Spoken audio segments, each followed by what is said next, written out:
Hello everyone, my name is Veena Rangwani and today's topic is demand analysis. Demand analysis start करने से पहले हम एक छोटा सा रिकैप सिलेबस को लेकर ले लेते हैं कि हम इस पर्टिकुलर वीडियोस में क्या क्या कंप्लीट करने वाले हैं। सबसे पहले हम लोग जो कंप्लीट करने वाले हैं nature and uses of the business economics की नेशन और बिजनेस इकोनॉमिक्स की डेफिनेशन और मैक्रो वाला पार्ट हमने कंप्लीट कर लिया and central problem of economy भी हमने कंप्लीट कर ली। Concept of profit and wealth maximisation, demand analysis को आज कंप्लीट करने वाला है। डिमांड एनालिसिस के बाद हम लोग elasticity, indifference curve analysis, utility analysis, law of return, law of variable proportion, next cost revenue, price determination according to market and demand forces, demand market की क्या क्या सिचुएशंस होती है, कौन कौन से मार्केट्स होते हैं, perfect competition, monopolistic, monopoly, oligopoly and और भी प्राइस की जो स्ट्रेटजीज हैं वो सब हम इस टॉपिक इस पर्टिकुलर वीडियोस में हम लोग कवर करने वाले हैं। आज का जो हमारा टॉपिक है वो है बेसिकली तो डिमांड। लेकिन डिमांड स्टार्ट करने से पहले हम लोग एक छोटे से पॉइंट को डिस्कस करते हैं कि डिमांड स्टार्ट करने से पहले हम लोगों ने सबसे पहले positive and normative economics complete किया और अब पॉजिटिव और नॉर्मेटिव इकोनॉमिक्स का एक छोटा सा रिकैप ले लेते हैं कि पॉजिटिव और नॉर्मेटिव इकोनॉमिक्स क्या है। पॉजिटिव और नॉर्मेटिव इकोनॉमिक्स में मेन जो डिफरेंस है वो यही है कि पॉजिटिव में हम लोग जो बात करते हैं वो व्हाट इज एक्चुअली, यानी हम लोग फैक्ट की बात करते हैं, जो रियल सिचुएशन होती है हम उसकी बात करते हैं। जबकि अगर हम नॉर्मेटिव की बात करें तो ये जस्ट एक इमेजिनरी सिचुएशन होती है कि हमें क्या करना चाहिए, व्हाट और टू बी की बात हम नॉर्मेटिव इकोनॉमिक्स में करते हैं। उसके बाद ये बेसिक कुछ टर्म्स हैं। माइक्रो इकोनॉमिक्स क्या होती है? माइक्रो इकोनॉमिक्स बिजनेस इकोनॉमिक्स का एक पार्ट है। Business economics and micro economics is nature because it deal with the matter of the particular business only. Micro economics जो है वो एक ग्रीक वर्ड है जिसमें आई का मतलब होता है इंडिविजुअल, माइक्रो एक ग्रीक वर्ड है जिसका मतलब होता है माइक्रो, और इसमें हम इंडिविजुअल की स्टडी करते हैं। जबकि अगर मैं थ्योरीज की बात करूँ तो इसमें इकोनॉमिक्स में हम लोग प्रॉफिट डिस्ट्रीब्यूशन और इनकम रिलेटेड थ्योरीज भी कंप्लीट करेंगे। एक मोस्ट इंपॉर्टेंट चीज हमने भी पॉजिटिव एंड नॉर्मेटिव कंप्लीट किया। पॉजिटिव और नॉर्मेटिव इकोनॉमिक्स जो है, पॉजिटिव इकोनॉमिक्स में हम रियल कंडीशन की बात करते हैं जैसे कि मैंने आपको शॉर्ट में बताया, और नॉर्मेटिव इकोनॉमिक्स में हमने एक इमेजिनरी सिचुएशन की बात करते हैं। ऐसा है नहीं लेकिन ऐसा हो तो क्या सिचुएशन होगी ये हम नॉर्मेटिव में बात करते हैं। उसके बाद हमने देखा PPC curve. PPC curve means production possibility curve. PPC curve एक ग्राफिकल रिप्रेजेंटेशन है, एक ग्राफिकल रिप्रेजेंटेशन है और इसमें हम लोग मेनली टू गुड्स की बात करते हैं और टू गुड्स के डिफरेंट कॉम्बिनेशन लेने की कोशिश करते हैं। इन कॉम्बिनेशन देखने के बाद हम देखते हैं कि हमारे इस पीपीसी कर्व की शेप कैसी जाती है। तो PPC curve is a graphical representation of alternative production possibility facing an economy and PPC graphical illustration of the combination of the two goods services that can be produced and given economy at the given period of time and available resources. तो सबसे पहले हम लोगों ने इसका curve देखा, curve के बाद हमने इसकी डेफिनेशन देखी, इसके बाद हमने असम्पशंस देखी कि असम्पशंस क्या है। Economy is produce two goods, हमने देखा कि इकोनॉमी सिर्फ दो ही गुड्स का प्रोडक्शन कर रही है। वैसे एक इकोनॉमी बहुत से गुड्स का प्रोडक्शन करती है लेकिन पीपीसी कर्व में हम सिर्फ दो ही गुड्स की बात करेंगे। उसके बाद full employment in resources assume, हम ये मान के चलते हैं कि रिसोर्सेज जो है फुल एम्प्लॉयड है, टाइम पीरियड आपका फिक्स है, टाइम पीरियड में कोई चेंज नहीं हो रहा, फैक्टर ऑफ प्रोडक्शन में जो रिसोर्सेज है वो गिवन है और वो कांस्टेंट है, और टेक्निक जो है वो फिक्स है। मैं आपको एक बात बताना चाहती हूँ, पीपीसी कर्व में लास्ट हमने अजम्पशन में क्लियर किया था कि पीपीसी कर्व की एक अजम्पशन है जिसमें रिसोर्सेज फिक्स होते हैं। एंड रिसोर्सेज कैसे फिक्स होते हैं मैं आपको बताती हूँ। फॉर एग्जाम्पल हमें दो गुड्स का प्रोडक्शन करना है, रिसोर्सेज है अपने पास फिक्स और दो गुड्स का प्रोडक्शन करना है, गुड्स है A and B. Resources for example हम लोगों ने सपोज कर लिए 500 रिसोर्सेज है, 500 यूनिट्स ऑफ रिसोर्सेज हमारे पास अवेलेबल है और हमें दो गुड्स का प्रोडक्शन करना है। डिपेंड करता है हम सारे के सारे रिसोर्सेज ए में लगा दे, सारे के सारे रिसोर्सेज बी में लगा दे। रिसोर्सेज क्या है? फिक्स है, ये 450 नहीं हो सकते, ये 550 नहीं हो सकते। स्टूडेंट पीपीसी कर्व में अजम्पशन लेके चलना पड़ता है कि हमारे रिसोर्सेज जो फिक्स है उनको हम one goods to another goods to transfer कर सकते हैं लेकिन हम उसको इंक्रीज एंड डिक्रीज नहीं कर सकते। फॉर एग्जांपल 450 अगर मैंने यहाँ लगा दिए तो रिमेनिंग जो 50 जो हमारे रिसोर्सेज रिमेनिंग है वो हम 50 गुड्स में कंज्यूम कर लेंगे। तो ये पीपीसी कर्व की मेन अजम्पशन है कि रिसोर्सेज फिक्स होते हैं, उनको हम इंक्रीज डिक्रीज नहीं कर सकते। और एक टेक्निक की अगर मैं बात करूं तो मेनली दो टेक्निक्स होती है, एक तो लेबर और एक कैपिटल। अगर हमने फर्स्टली मेंशन कर दिया कि हम लेबर टेक्निक यूज कर रहे हैं यानी लेबर इंटेंसिव टेक्निक यूज दे रहे हैं तो हमें लेबर से ही प्रोडक्शन करना पड़ेगा। अगर हमने मेंशन कर दिया कि हम कैपिटल यूज कर रहे हैं तो हमें कैपिटल से ही प्रोडक्शन करना होगा। ये पीपीसी कर्व की जो शेप है जिसको हम कर्व बोलते हैं, एक मैंने आपको लास्ट क्लास में कर्व समझाया था और एक मैंने आपको शेड्यूल बताया था। शेड्यूल होता है वो एक टेबुलर रिप्रेजेंटेशन शो करता है जबकि कर्व होता है वो एक ग्राफिकल रिप्रेजेंटेशन शो करता है। यहाँ पे हम दो गुड्स हैं, एक वाइन है और दूसरा कॉटन है। पीपीसी कर्व की जो शेप होती है वो कॉन्केव होती है due to MRT and MOC. MRT marginal rate of transformation and MOC marginal rate of opportunity cost. Marginal rate of opportunity cost ये बोलती है कि हम ज्यादा से ज्यादा गुड्स का सेक्रीफाई करते हैं एक एडिशनल यूनिट को गेन करने के लिए। यहाँ पे हम वाइन का सेक्रीफाई ज्यादा कर रहे हैं कॉटन को प्रोड्यूस करने के लिए, इसीलिए पीपीसी कर्व की जो शेप होती है वो कॉन्केव होती है और ये डाउनवर्ड स्लोपिंग होता है। पीपीसी कर्व को प्रोडक्शन पॉसिबिलिटी फ्रंटियर भी बोलते हैं, यानी पीपीएफ भी बोलते हैं। इसके बाद हमने इंप्रूवमेंट इन टेक्निक।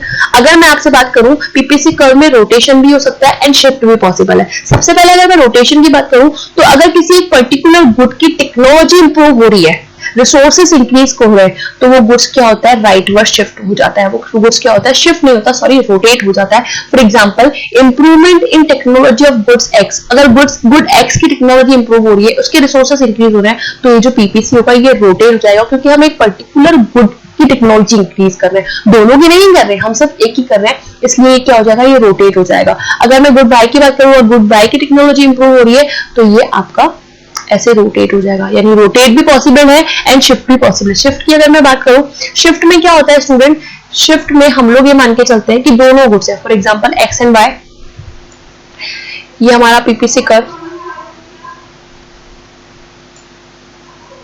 अब पीपीसी कर्व में फॉर एग्जांपल गुड एक्स की और वाई दोनों की टेक्नोलॉजी इंप्रूव हो गई, तो हमारा ये क्या होगा, ये हमारा शिफ्ट हो जाएगा राइटवर्ड। दोनों की टेक्नोलॉजी अपग्रेड हो गई, दोनों की क्या हो गई, आपकी रिसोर्सेस इंक्रीज हो गए, तो आपका ये क्या हो जाएगा, पीपीसी कर्व आगे की तरफ शिफ्ट हो जाएगा। अगर इसी के अपोजिट साइड में सोच के चलूं मैं, अगर ये टेक्नोलॉजी इंप्रूव नहीं हुई, बेकार हो गई, रिसोर्सेस इंक्रीज नहीं हुए, तो पीपीसी कर्व आपका अंदर की तरफ शिफ्ट हो जाएगा, यानी ये तो हमारा राइटवर्ड शिफ्ट होता है और ये हमारा लेफ्टवर्ड शिफ्ट होता है। नेक्स्ट जो हम बात कर रहे हैं, इसके बाद ये कुछ की टर्म्स है जिनको मैं पहले एक्सप्लेन कर चुकी हूँ। आज हम थोड़े से एमसीक्यूज और नया कंसेप्ट देखने की कोशिश करेंगे। एमसीक्यूज में हमने first MCQs, economics problem arise due to. Economics problems क्यों अराइज होती है? Option number first, scarcity of resources. Option number B, unlimited wants के कारण। Option number C, resources can be put to alternative use, यानी resources के बहुत सारे alternative use है। And D, all of these, यानी हमारे इकोनॉमिक्स प्रॉब्लम अराइज क्यों होती है? तो इस पर्टिकुलर क्वेश्चन का आंसर है all of the about, all of these, यानी सब है इसका आंसर। स्कैरसिटी की प्रॉब्लम क्यों होती है? क्योंकि हमारी डिमांड जो है, और demand is greater than supply, यानी हमारी ह्यूमन वांट ज्यादा है हमारे रिसोर्सेज से, इसलिए स्कैरसिटी की प्रॉब्लम अराइज होती है। अनलिमिटेड वांट, हर इंसान के अनलिमिटेड वांट्स हैं और रिसोर्सेज के अल्टरनेटिव यूज है। लेकिन इकोनॉमिक्स ये कहता है ये तीन प्रॉब्लम अराइज होने के बाद भी हमें एक बेस्ट का सिलेक्शन करना ही हमारी डिसीजन मेकिंग होता है। जब हमें सारी प्रॉब्लम होने के बाद जब एक बेस्ट का सिलेक्शन करते हैं, वो हमारी इकोनॉमी होती है। Next, which of the following is an assumption of PPC? A, resources are not fully employed. आपके resources क्या है? fully employed नहीं है। Option number B, resources are not equally efficient for the production of two goods. Option number C, resources are not efficiently employed. And D, resources are not fixed. Question number फिर से मैं repeat करती हूँ, question number 2, which of the following is an assumption of the PPC? Resources are fully employed, resources are not equally efficient for production of two goods, resources are not efficiently employed and resources are not fixed. इसका जो particular answer है वो resources are not equally efficient production of goods। इस statement को मैं explain करती हूँ। For example, मैंने अभी आपको थोड़ी देर पहले बताया कि हमारे पास जो रिसोर्सेस है वो है 500 और हमें दो गुड्स का प्रोडक्शन करना है, goods A and goods B. जब मैंने 500 रिसोर्सेस गुड्स ए का प्रोडक्शन करने में लगाया, तो हमने टोटल 30 यूनिट गुड का प्रोडक्शन किया। जब मैंने अपने रिसोर्सेस पूरे के पूरे एक गुड में लगा दिए, तो हमने 30 यूनिट का प्रोडक्शन किया। वही रिसोर्सेस अगर मैंने गुड बी में लगाए, तो मैंने 15 यूनिट का प्रोडक्शन किया।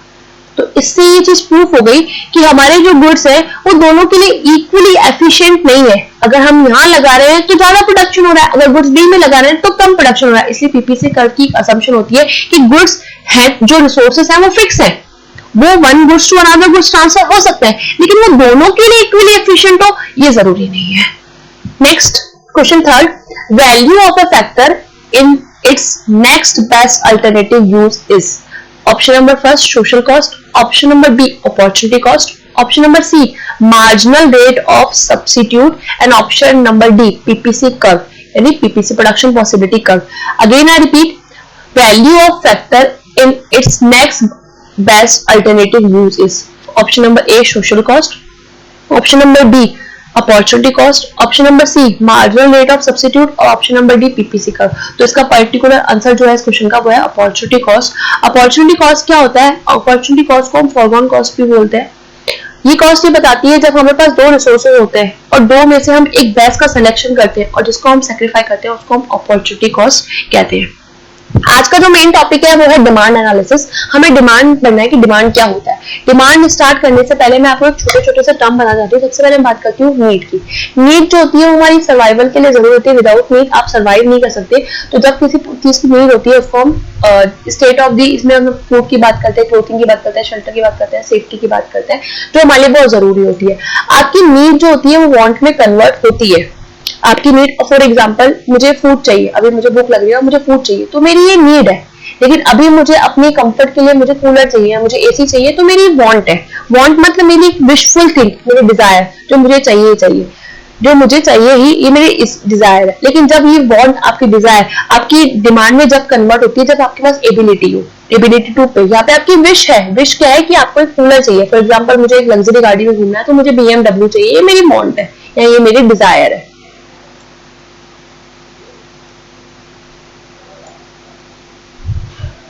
लेकिन ये डिमांड में कब कन्वर्ट होती है? जब इफ अ कस्टमर विलिंगनेस, यानी आपके पास विलिंग भी आ जाए एंड एबिलिटी टू पे भी आए, यानी आपकी इच्छा भी है, आपके पास पैसे भी हैं और आप इस चीज को सेक्रीफाई भी कर रहे हो, तो ये चीज आपकी डिमांड में कन्वर्ट हो जाती है। नेक्स्ट डिमांड की डेफिनेशन देखते हैं। What is demand?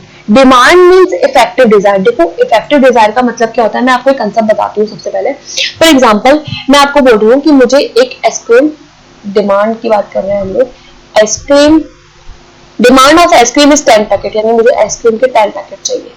अब आप मुझे बताओ, सिर्फ मुझे 10 पैकेट आइसक्रीम के चाहिए, क्या ये डिमांड है? मुझे 10 पैकेट्स आइसक्रीम के चाहिए, क्या ये डिमांड है? नहीं। जब तक आप इसके अंदर particular price, time and place mention नहीं करोगे तब तक वो नहीं होगा। आइए डेफिनेशन रीड करते हैं students. Demand means effective desire और want of a commodity which is backup by the ability, यानी आपके पास परचेजिंग पावर भी होनी चाहिए एंड विलिंगनेस भी होनी चाहिए। डिमांड के लिए डिजायर होना जरूरी है, एबिलिटी टू पे होना जरूरी है और विलिंगनेस होना बहुत जरूरी है। और डिमांड क्या है? एक रिलेटिव कंसेप्ट है, इसको हमने नेक्स्ट क्लास में कवर करेंगे कि रिलेटिव एंड एब्सोल्यूट कंसेप्ट क्या होता है।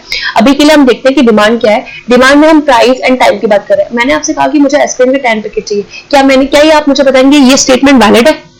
मैं सिर्फ बात कर रही हूँ कि आई नीड आइसक्रीम और मुझे सिर्फ 10 पैकेट चाहिए, क्या ये स्टेटमेंट वैलिड है? नहीं, ये स्टेटमेंट वैलिड नहीं है। क्यों? क्योंकि हमने यहाँ पे प्राइस की बात ही नहीं करी।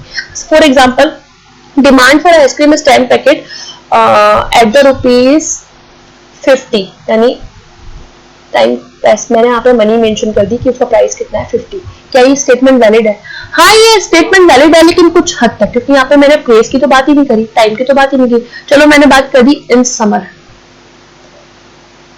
क्या अभी ये चीज वैलिड है? क्या ये स्टेटमेंट वैलिड है कि मुझे 10 पैकेट आइसक्रीम चाहिए, एक का प्राइस 50 रुपए है, 50 रुपीज है और मुझे समर में इसकी जरूरत है, तो क्या ये वैलिड है? हाँ ये वैलिड है। तो demand for a commodity, demand एक कमोडिटी है जिसमें आपको प्राइस भी मैटर करता है, टाइम भी मैटर करता है एंड प्लेस भी मैटर करता है, और सबसे इंपॉर्टेंट चीज की एबिलिटी टू पे। सपोज करो कि मुझे इच्छा है कि मुझे अभी BMW चाहिए, पर इच्छा है, डिजायर है मेरी, बट उसको परचेज करने के बाद I don't have enough money, मेरे पास पैसे ही नहीं है, तो विलिंगनेस कैसे हो सकती है? फिर वो कन्वर्ट कैसे होगी डिमांड में? और चलो मान लिया कि मेरे पास मेरी डिजायर भी है कि मुझे BMW चाहिए, मेरे पास पैसे भी है, मेरे पास मनी भी है इस चीज के लिए, लेकिन मैं उसको सेक्रीफाई करने के लिए रेडी नहीं हूँ, तो फिर वो डिमांड में कन्वर्ट नहीं हो सकती।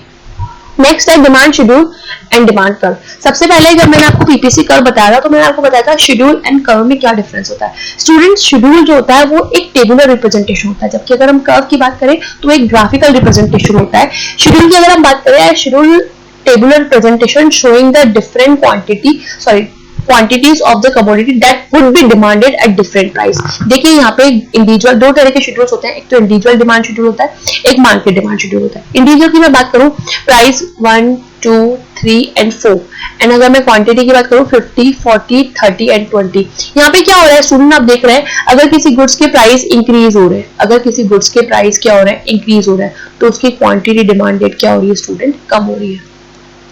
यही एक रिलेशन होता है जो हम नेक्स्ट कंसेप्ट में पढ़ेंगे, law of demand. Law of demand ये बोलता है कि प्राइस एंड क्वांटिटी में इनवर्स एक नेगेटिव रिलेशनशिप होता है। अगर किसी गुड्स के प्राइस इंक्रीज होता है तो उसकी हम क्वांटिटी डिमांडेड कम परचेज करते हैं। इंडिविजुअल में हम एक की बात कर रहे हैं, लेकिन मार्केट डिमांड में हम बहुत सारे कंज्यूमर की बात करते हैं, consumer A, consumer B, consumer C. पहले हम इंडिविजुअल को समझते हैं।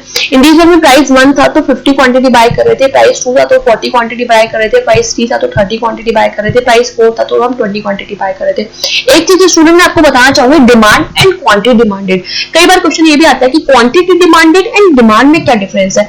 जब हम किसी स्पेसिफिक प्राइस पे किसी स्पेसिफिक क्वांटिटी की बात करते हैं तो वो क्वांटिटी डिमांडेड होती है। फॉर एग्जांपल 4 रुपीज प्राइस पे मैं 20 यूनिट बाय कर रही हूं तो ये मेरी क्वांटिटी डिमांड है। लेकिन अगर मैं डिमांड की बात करूं तो डिमांड में डिफरेंट क्वांटिटी डिफरेंट प्राइस पे हम लोग बात करते हैं। डिमांड की बात करें तो इसमें डिफरेंट क्वांटिटी और डिमांड की डिफरेंट प्राइस की बात होती है। लेकिन अगर मैं क्वांटिटी डिमांड की बात करूं तो हमें एक स्पेसिफिक प्राइस पे एक स्पेसिफिक क्वांटिटी की बात करते हैं। ये तो स्टूडेंट बात हुई इंडिविजुअल डिमांड शेड्यूल की। अब अगर हम मार्केट डिमांड शेड्यूल की बात करें तो इसमें एक कंज्यूमर है, इसकी डिमांड को ऐड किया, बी की डिमांड को ऐड किया एंड सी की डिमांड को ऐड किया एंड टोटल हमने मार्केट शेड्यूल निकाला। फॉर एग्जांपल ए जो है वो 1 रुपीज पे 50 क्वांटिटी बाय कर रहा है, बी 45 बाय कर रहा है एंड सी जो है 40 क्वांटिटी बाय कर रहा है।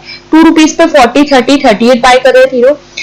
3 रुपीज प्राइस हुए 35, 20 एंड 30 बाय कर रहे हैं। 4 रुपीज पे 20, 15 एंड 25 बाय कर रहे हैं। हम लोग क्या कर रहे हैं, इन तीनों का एडिशन कर रहे हैं। किसका, 40, 50, 45 एंड 40 का 135, 40, 30, 38, 108, 35, 20 एंड 30, 85, 20, 15 एंड 25, 60। ये क्या है, हमारा मार्केट डिमांड शेड्यूल है।